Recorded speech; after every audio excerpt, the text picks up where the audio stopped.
한번 따라해 주시길 바랍니다. 꿈꾸며 잠들고 꿈꾸며 깨어나며 꿈꾸며 살겠습니다. 아멘이십니까? 우리가 살아가면서 꿈이라는 것이 얼마나 소중한지요. 늘 꿈꾸며 사는 우리 모든 성도님들이 되시기를 바랍니다. 오늘 우리가 살고 있는 이 시대는 어둠과 혼돈이 계속되는 시대입니다. 이 시대 가운데 정말 우리에게 필요한 것이 있다면 그것은 한마디로 변화일 것입니다. 그런데 여러분들은 정말 변화되기를 원하시는지요? 아니면 오늘 이 모습 이대로 살기를 그대로 원하시는지요? 여러분, 정말 한 가지 중요한 사실을 알려드리는데, 여러분들이 지금 살고 있는 그 모습, 그 현상은 사실은 여러분들이 원하는 바로 그것을 소유하고 있다는 사실입니다.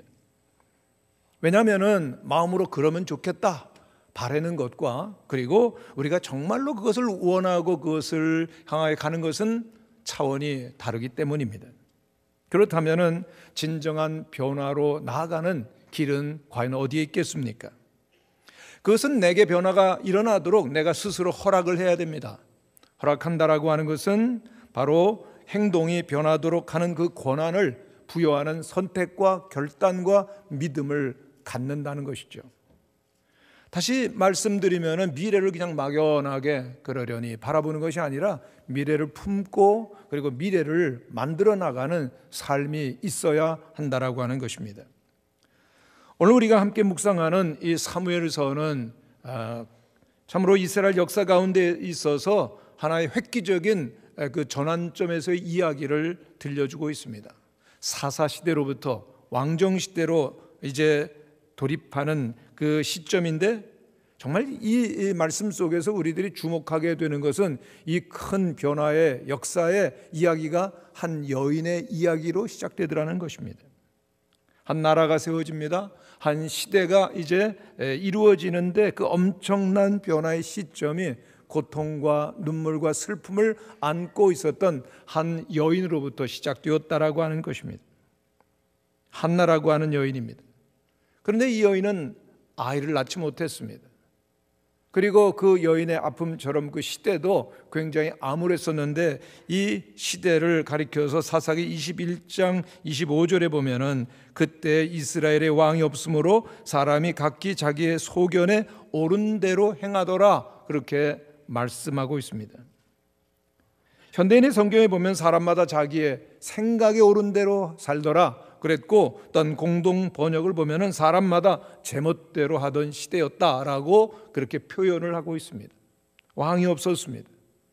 그리고 또한 그 시대는 그 영적인 중심점을 잃어버렸기 때문에 사회적으로 그리고 도덕적으로 정치적으로 완전히 혼돈에 빠져 있었던 시대입니다. 사람들은 각기 방황하고 있었고 하나님을 찾지 아니하고 그리고 마음대로 살아가던 그 시대의 암울함은 점점 그 도를 더해서 이제는 절망으로 그리고 멸망을 향해서 나아가고 있었던 것입니다. 그런데 바로 그때 한나의 가정에 사무엘이 태어납니다. 사무엘은 마지막 사사로서 그리고 백성들이 원하던 왕을 세워서 새로운 국가를 이루어갔던 그 모든 백성에게 존경을 받던 하나님의 사람이었습니다. 이 사무엘 한 사람으로 모든 어둠의 역사가 새롭게 변화되고 새 시대를 맞이하게 되는데, 그러면 한 가정이 변화되고 그로 말미암아서 나라도 민족도 변화되는 그 변화의 조건은 무엇이겠습니까? 첫 번째로 진정한 변화라고 하는 것은 우리들이 하나님 앞에 가까이 더 나갈 때만 이루어진다라고 하는 것입니다.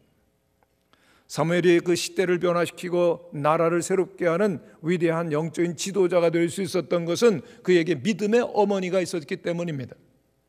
한나죠.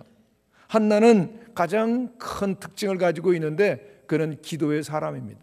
우리도 기도를 합니다마는 우리의 기도와 달랐던 것은 그의 기도는 영혼을 쏟아내는 기도였다라고 하는 것입니다. 오늘 우리에게 정말로 필요한 기도의 모습입니다. 10절에 있는 말씀을 보면 한나가 마음이 괴로워서 여호와께 기도하고 통곡하며 라고 말합니다. 한번 따라 하시기를 바랍니다. 여호와께 기도하고 통곡하며. 여러분, 한나는 기도하는데 통곡할 수밖에 없었습니다. 왜냐하면 자신에게 자녀가 없었는데, 그 이스라엘 당시에 자녀가 없다라고 하는 것은 미래가 없다, 절망이다, 모든 상황은 끝이라고 하는 것을 의미했었기 때문인 것입니다. 그런데 이 한나는 역경과 고난과 눈물과 슬픔과 문제를 기도로 승화시켰던 것입니다. 여러분, 우리들의 진정한 기도가 언제 나오죠? 모든 것이 넉넉하고 또한 풍요롭고 내 뜻대로 될 때는 사실은 간절한 기도, 깊은 기도 나오지 않습니다. 그러나 눈물과 고통과 절망과 아픔 속에서 위기 가운데 있을 때 우리는 영혼을 쏟는 기도를 하는 것이죠. 고난은 어떤 의미에서 우리를 하나님께로 인도하는 그러한 안내자가 되기도 하는 것입니다. 한나의 아들 사무엘 선지자는 하나님의 쓰임을 받는 위대한 선지자가 됩니다만, 어느 날 갑자기 툭 이 사무엘이라고 한 지도자가 태어난 것은 아니었습니다. 한 신앙의 어머니의 그 쓰라린 시련과 역경과 눈물 속에서도 하나님께로 나갔던 기도가 있었기 때문입니다. 여러분, 기도는 무엇이든지 이루는 힘이 있습니다. 기도는 어떤 문제든지 돌파하는 능력이 있습니다. 왜냐하면 기도할 때 우리는 하나님께로 나아가기 때문인 것입니다. 기도가 무엇입니까? 비전 칼리지의 학장인 제임스 휴스턴 목사님은 기도에 대해서 아름다운 정의를 내렸습니다. 기도란 하나님과의 우정이다. 하나님과 친구가 되어서 우정을 쌓아나가는 것이 기도라고 표현하는데, 여러분, 친구라고 하는 말처럼 아름다운 단어가 어디 있습니까? 친구는 자주 만나죠. 깊은 대화를 하죠. 서로 또한 이해를 하고 함께 인생을 살아가는 것입니다. 여기 한나는 하나님 앞에 간절히 기도함으로 하나님과 친밀해졌고, 그리고 또한 기도 가운데 그의 모든 슬픔과 역경을 넘어서고 새로운 변화를 가능하게 했었던 것입니다. 그래서 우리는 기도의 사람이 되어야 되는데, 오늘 많은 현대인들이 이 기도의 시간, 기도의 삶을 완전히 잃어버려가고 있는 모습을 보게 되어집니다. 왜요? 바쁘기 때문이라는 거예요. 할 일이 많기 때문이라는 겁니다. 그러나 그것은 사단의 작전입니다. 기도하지 않고 곧 하나님께로 나아가지 않냐고 내 뜻대로 살아가는 것, 그것은 하나님의 도우심과 인도와 능력을 스스로 차단하는 것이기 때문이죠. 그래서 우리는 이 시간 결단해야 됩니다. 내 능력과 내 재주로 살 것인가, 아니면 하나님의 도우심과 인도함 속에서 살기를 원하는가, 결단해야 됩니다. 성도 여러분, 모두가 하나님 앞에로 나아가겠습니다. 결단하시는 은혜가 있게 되시기를 간절히 축원합니다. 신앙생활의 성패라고 하는 것은 얼마나 하나님 앞에 머무는 시간을 갖느냐로 결정될 것입니다. 다시 한번 우리의 기도 생활을 막는 모든 장애물들을 제거하고 기도의 코드를 하나님께 연결하는 모든 성도들이 되시기를 간절히 축원합니다. 왜요? 우리의 삶의 진정한 변화는 하나님 앞으로 나아가는 시간 속에서 이루어지기 때문입니다. 우리가 벤저민 프랭클린을 잘 알고 있는데, 그는 미국의 독립을 이루었고 그리고 헌법을 기초한 사람입니다. 참으로 많은 업적을 남겼는데요, 벤저민 프랭클린의 가장 중요한 특징 또한 기도입니다. 그는 언제나 기도했습니다. 바쁜 생활 가운데도 늘 하나님을 바라보고 기도했고, 그의 마음을 다하여서 기도문을 쓴 것을 책으로 만들 정도로 그는 하나님과 함께하기를 원했습니다. 그에 대한 이야기입니다. 1787년 5월 드디어 이제 미국이 합중국으로서 새로운 나라를 이루기 위해 출발하면서 제일 필요한 것은 헌법을 만드는 것이었습니다. 그래서 각 주의 여러 대표들이 모여서 이제 헌법을 새롭게 제정하자라고 회의를 계속합니다. 그것이 5월이었습니다. 그런데 그 각자 미국의 각 주에서 온 대표들이 그 이해관계가 있고, 그리고 그들의 주관이 각각 달랐기 때문에 합의한다는 것이 엄청나게 어려웠고, 그리고 다툼과 그리고 갈등이 깊었습니다. 6월 말이 되도록 그들은 합의를 하지 못하고 더 골이 깊어졌게 됐는데, 그 모든 방향을 바꾸는 것이 바로 프랭클린의 감동적인 연설이었습니다. 그것이 회의의 방향을 바꾸게 됩니다. 그의 연설은 이런 것입니다. 지난 오랜 시간 동안 우리는 긴밀한 만남과 논의 끝에 얻은 작은 하나의 결과는 우리의 이해라고 하는 것이 인간의 이해가 얼마나 부족한 것인가를 철저히 느꼈다라고 하는 것입니다. 우리는 고대 역사의 모범적인 정부의 모습들을 검토했었고, 그리고 또한 유럽 근대 국가들도 살펴보았지만은 우리의 상황에 적합한 그 어떤 것도 찾아낼 수가 없었습니다. 어둠 속에서 정치적 진리를 찾아내기 어려운 이때에 왜 우리는 우리의 눈을 밝혀달라고 하나님 앞에 겸손히 기도하지 않습니까? 하나님의 도움이 더 이상 우리에게 필요 없다는 말입니까? 생각해 보면은 그동안 영국과의 전쟁, 그리고 또한 크고 작은 여러 전쟁 가운데 우리는 기도했고 하나님의 섭리와 인도를 경험하지 않았습니까? 저는 이제 나이가 많이 들었습니다. 그때 그분은 회장이었는데 바로 80이 훨씬 넘어 있었죠. 나이가 들수록 인간을 통치하시는 분은 한 분 하나님이라고 하는 사실을 깨닫게 됩니다. 이제 제발 우리의 마음을 모으고 회의를 진행해 가도록 합시다. 그러기 위하여서 우리 모두 기도한 후에 회의를 합시다. 그의 감동적인 연설로 말미암아 회의는 시작되었고, 그리고 또한 방향은 새로워졌고, 헌법을 기초했고, 미국이라고 하는 나라가 시작됩니다. 기도가 한 나라를 이루어가는 것이죠. 여러분, 우리의 가정에서도 마찬가지고 우리의 사회도 마찬가지고 국가도 마찬가지입니다. 기도할 때 하나님은 응답하시고 열매를 주시는 줄로 믿습니다. 여러분의 가정에 있어서 자녀들 잘 되기를 다 부모들은 원합니다. 자녀들에게 절대적인 영향을 우리 부모는 가지고 있다고 볼 것입니다만은, 그러나 우리의 부모들은 너무나 한계가 많이 있습니다. 만능이 아니라고 하는 것이고 자녀들의 미래를 책임질 능력이 없다라고 하는 것입니다. 그렇다면 부모가 해야 될 일이 무엇이죠? 그 자녀를 위하여서 하나님 앞에 나아가는 것인 줄로 믿습니다. 정말 자녀를 깊이 사랑하고 저들의 미래를 염려한다면 하나님께로 나아가는 성도들 되시기를 바랍니다. 사무엘이라고 하는 이름의 뜻은 여호와께 그를 구하였다라고 하는 뜻입니다. 한번 따라해 주시기를 바랍니다. 여호와께 그를 구했습니다. 사무엘이 태어나기 위해서, 태어난 것보다 더 중요한 것은 하나님의 사람으로 살도록 간절한 기도가 있었다라고 하는 것이죠.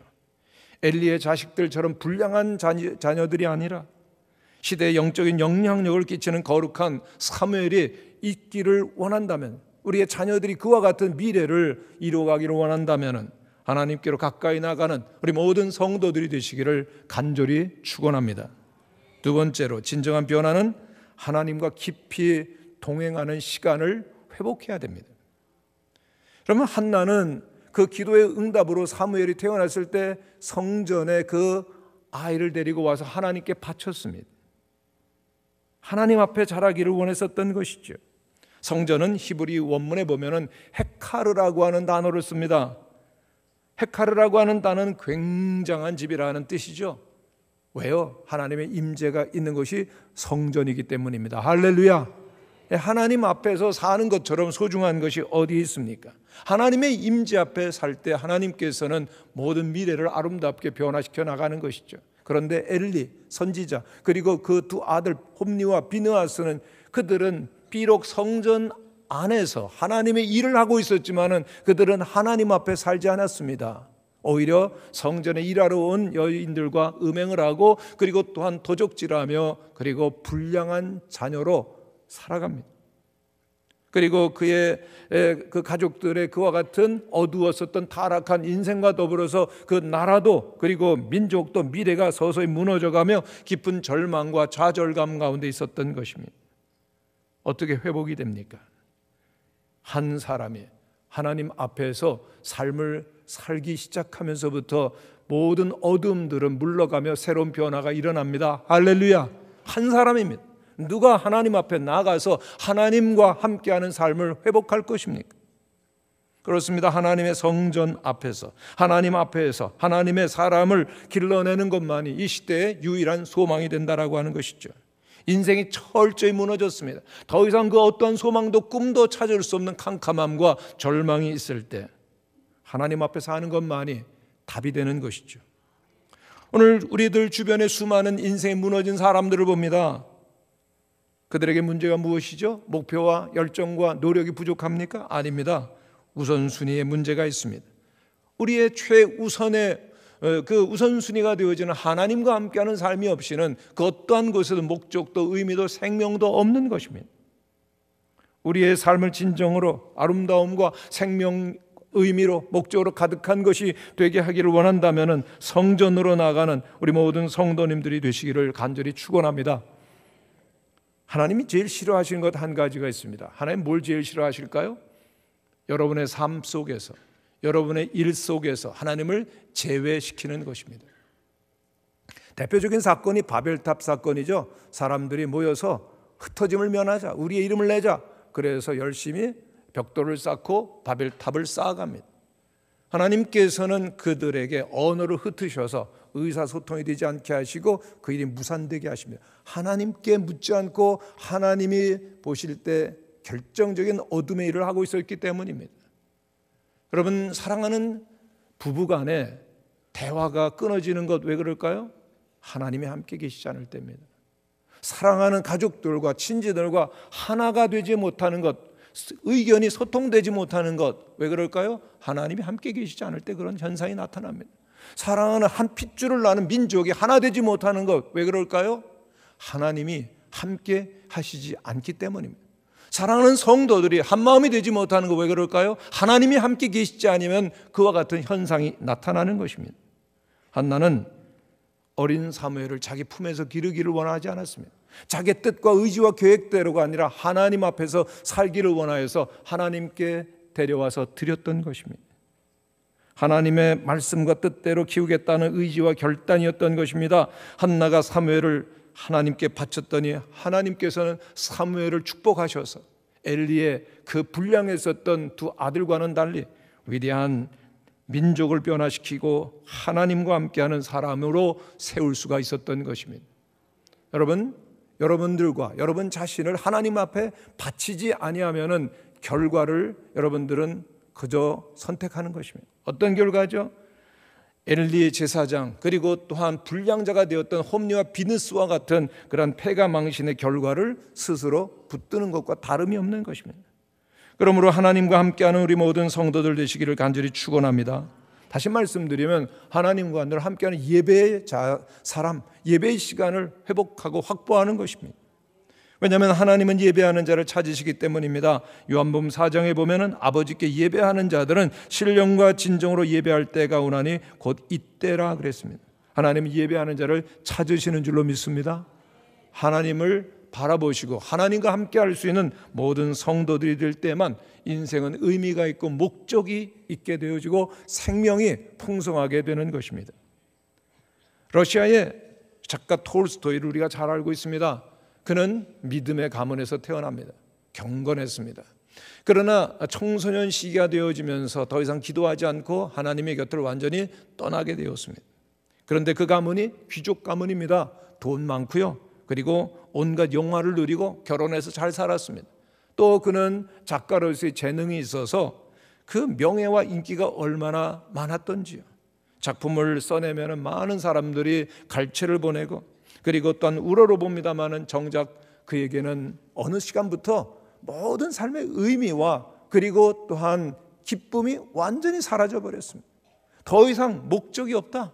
수많은 사람들을 감동시키고 글을 써냅니다마는 정작 자기에게는 의미도 목적도 기쁨도 없었던 것이죠. 오히려 마음속에는 고독과 공포와 불안과 두려움이 가득해서 얼마나 그 아픔이 컸었던지 자살하지 않으면 안 되겠다라고 하는 생각을 수없이 했던 것입니다. 그런데 어느 날입니다. 한적한 시골길을 걸어가는데 가난한 농부가 지나는데 얼굴이 얼마나 평안하든지 기쁨이 막 흘러 넘칩니다. 물었습니다. 왜 이렇게 평안하시고 기쁘세요? 그랬더니 그가 얘기를 합니다. 예, 저는 하나님 의지합니다. 할렐루야. 하나님과 늘 동행합니다. 그러니 제 마음은 언제나 기쁠 뿐이죠. 감동을 받고 깨달음을 얻게 되면 하나님이 이로구나. 그리고 그는부터 진지하게 하나님을 찾게 되었는데 결국 하나님을 만났고 마음의 모든 불안과 두려움은 사라집니다. 그리고 하나님을 아는 것이 바로 사는 것이라고 그는 고백을 합니다.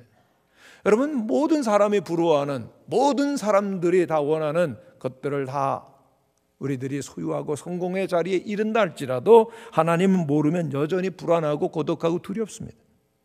하나님과의 관계가 끊어진 속에서는 우리의 삶은 의미가 없기 때문입니다. 생명이 없기 때문입니다. 신앙의 문제가 해결되기 전에는 결코 우리들은 어떤 인생의 문제도 해결할 수 없다는 사실을 기억해야 될 것입니다. 톨스토이는 나의 회심이라고 하는 글에서 이렇게 말합니다. 5년 전 저는 정말로 예수님을 나의 구주로 영접했습니다. 그리고 나의 전생애가 바뀌었습니다. 이전에 욕망하던 것을 더 이상 욕망하지 않게 되었고, 이제는 오히려 이전에 구하지 아니한 것을 구하게 되었습니다. 예수님을 만나니 새로운 인생의 목적이 생겼고, 그리고 그 목적에 맞는 새로운 삶이 시작되었다, 나는 변화되었다 노래한 것입니다. 톨스토이는 이런 우화를 썼습니다. 물고기들이 사람들의 대화를 어느 날 듣게 되었답니다. 여러분 집에 가서도 조심하시기를 바랍니다. 물고기들이 듣습니다. 그런데 물고기의 가장 중요한 것이 뭔가? 여러분 뭐라고 생각하십니까? 물고기의 가장 중요한 거예요. 물. 맞았어요. 그 얘기입니다. 바로. 그런데 물고기가 물이 뭐지? 라고 하는 질문이 생겼습니다. 모르겠어요. 그래서 나이 많은 늙은 물고기를 찾아가서 물었습니다. 늙은 물고기가 대답을 합니다. 우리가 그 속에서 살고 있는 것이 물입니다. 물은 결국 우리의 생명이라고도 말할 수 있죠. 우리 온몸이 언제나 그 물에 적셔져 있고 날마다 그 속에 살고 있기 때문에 우리가 느끼지 못하고 생각하지 못할 따름이죠. 그랬습니다. 톨스토이는 우리가 하나님의 그 무한한 사랑과 생명 속에 있음에도 불구하고 그것을 느끼지 못하는 것을 말하려고 이 우화를 쓴 것입니다. 숲속에 들어갔는데 산 전체를 볼 수가 없고, 바다 한복판에 떠있는 표류자가 그 바다를 모르는 것처럼 공기를 호흡하면서도 하나님의 사랑과 생명을 모르는 인간, 우리의 인생일 수가 있는 것이죠. 그러나 사무엘은 그 믿음의 어머니를 통해서 어려부터 하나님 앞에서 자라게 됩니다. 할렐루야. 하나님과의 관계가 더욱더 깊어지면서 하나님과 연합되어 가더라는 얘기죠. 여러분에게 세 가지 질문을 드려보겠습니다. 여러분 하나님 믿으십니까? 이건 그리 어려운 질문은 아니었습니다. 왜냐하면 귀신들도 믿고 떠느니라 그랬기 때문입니다. 두 번째, 여러분 하나님 아십니까? 네, 교회를 어느 정도 다니는 분들은 대충은 하나님을 압니다. 세 번째 질문입니다. 여러분 하나님의 친구십니까? 아니면 여러분 하나님 사랑하십니까? 네, 여러분 아멘 하셨습니다만 좀 하나님께 좀 여쭤봐야 되겠어요. 어느 집사님이 친구라고 그러는데 정말 친구예요? 어떤 친구들은 그럽니다. 야, 네가 왜 내가 왜 네 친구냐? 그럴 수도 있죠. 여러분 가장 중요한 질문이 바로 이 세 번째 질문입니다. 하나님과 친구가 되고 하나님과 사랑하면서 살아가는 이 놀라운 이 단계, 정말 어떻게 이 단계에 이를 수가 있을까요? 하나님과의 관계가 그 자리에 머물지 않고 더욱더 깊어져야 될 것이고, 성장하고 성숙하고, 그리고 하나님을 늘 사모하며 하나님을 생각하고 하나님과 동행하며 하나님의 일에 더욱더 깊이 오시는 우리 모든 성도님들이 되시기를 바랍니다. 그렇습니다. 우리의 자신이, 그리고 우리의 사랑하는 사람들을, 우리의 자녀들을 하나님의 전에 오게 하지 아니하면은 결코 그 변화는 있을 수가 없는 것입니다. 인생의 제일 가는 목적이 무엇입니까? 하나님께 영광을 돌리는 것입니다. 너무나 분주한 시대 가운데 하나님께 나가는 시간을 잃어버리는 안타까운 시대 가운데 우리의 자신과 그리고 우리의 사랑하는 사람들을 하나님 앞에 살게 하시는 은혜가 가득하게 되시기를 간절히 축원합니다. 세 번째, 진정한 변화는 오직 하나님의 말씀을 따라 살아가는 삶 속에서만 가능한 것입니다. 이스라엘의 사사시대가 마감하는 그 무렵 엘리 선지자가 제사장 사사였습니다마는 그는 하나님의 음성을 듣지를 못합니다. 하나님의 환상과 비전을 더 이상 볼 수가 없었던 것입니다. 그런데 사무엘은 달랐습니다. 어느 날 하나님의 전에서 자고 있는데 사무엘아 사무엘아 소리를 듣습니다. 엘리 제사장이 부르시네. 절 부르셨어요? 아니다. 근데 그 일이 3번이나 되니까 그제서야 엘리 제사장이 깨닫습니다. 하나님이 너 부르신다. 종이 여기 있습니다. 듣겠습니다. 하나님이 다시금 사무엘을 부르셨고, 하나님께서 그 시간 말한 것은 엘리, 이 하나님 앞에 살지만 하나님과 함께하지 못하고 하나님의 음성을 듣지 못하는 엘리 가정은 이제 완전히 심판을 받는다는 거죠. 동일한 날 엘리의 두 아들 홈니와 비나스가 전쟁터에서 죽고 엘리도 죽는 심판이 있다는 것입니다. 그대로 되었습니다. 왜 그런 일이 일어납니까? 사무엘상 3장 1절에 보면 그때는 여호와의 말씀이 희귀하여 이상도 흔히 보이지 않더라. 진리가, 말씀이 그에게는 함께 할 수가 없었대. 미래를 보는 꿈도 그에게는 없었다라고 하는 것입니다. 그러나 하나님 앞에 살던 사무엘은 하나님의 음성을 듣습니다. 그리고 그 말씀을 민족에게 전하여서 새로운 나라를 이루며 새로운 시대를 이루어가는 변화의 중심점에 서 있을 수 있었던 것입니다.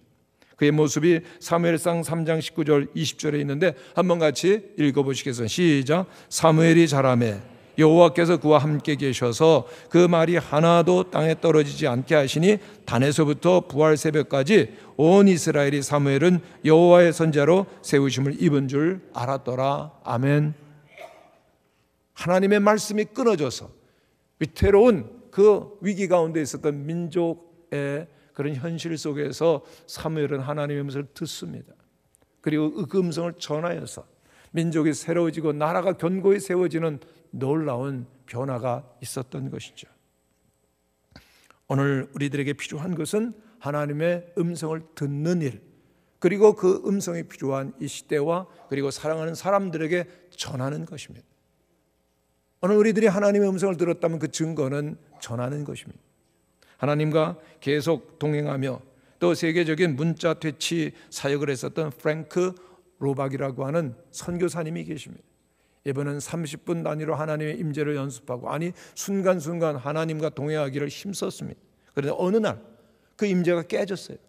하루 종일 하나님과 임재 속에서 지내야 되는데 5분의 1 정도밖에 못해서 마음이 많이 아팠을 때 하나님께서 그에게 이렇게 말씀해 주셨습니다. 로박, 너는 하나님에 대해서 말하여야 한다. 그렇지 아니하면 로박, 너는 하나님을 내 마음속에 모실 수가 없는 거야. 하나님과 동행하기를 원한다면 하나님을 증거해라. 하나님을 전해라. 여러분, 이것이 영적 세계의 법칙입니다. 나눠주면 갖게 됩니다. 할렐루야. 자기 속에만 간직하면 잃어버리는 것입니다. 늘 기도하는 신령한 한 성도님의 간증입니다. 언제 가장 은혜가 충만하세요? 예, 은혜가 충만할 때 저는 전도하더군요. 여러분, 전도하시기를 축원합니다. 하나님을 부끄러워하지 않으십니까? 그렇다면 하나님을 말하실 수가 있어야 되는 것입니다. 사무엘은 사람마다 제멋대로 행하는 시대에 하나님께 기도하는 사람, 하나님 앞에서 살아가는 사람, 그리고 또한 하나님의 음성을 듣고 전함으로 말미암아 그 시대를 변화시키는, 자기의 가족은 물론이고 자신의 공동체 그리고 또한 나라와 민족을 세워나가는 놀라운 일을 했습니다. 오늘 우리 모든 성도들께서 절망과 어둠 속에서도 기도하시는 사람이 되시기를 바랍니다. 하나님 앞에서 살게 되시기를 축원합니다. 그리고 하나님께서 우리의 내면 깊은 곳에 말씀하시는 그 음성을 전함으로 말미암아 내가 살고 이웃도 살고 또한 나라와 민족도 살리시는 귀한 역사의 주인공들 되시기를 간절히 축원합니다. 기도하시겠습니다.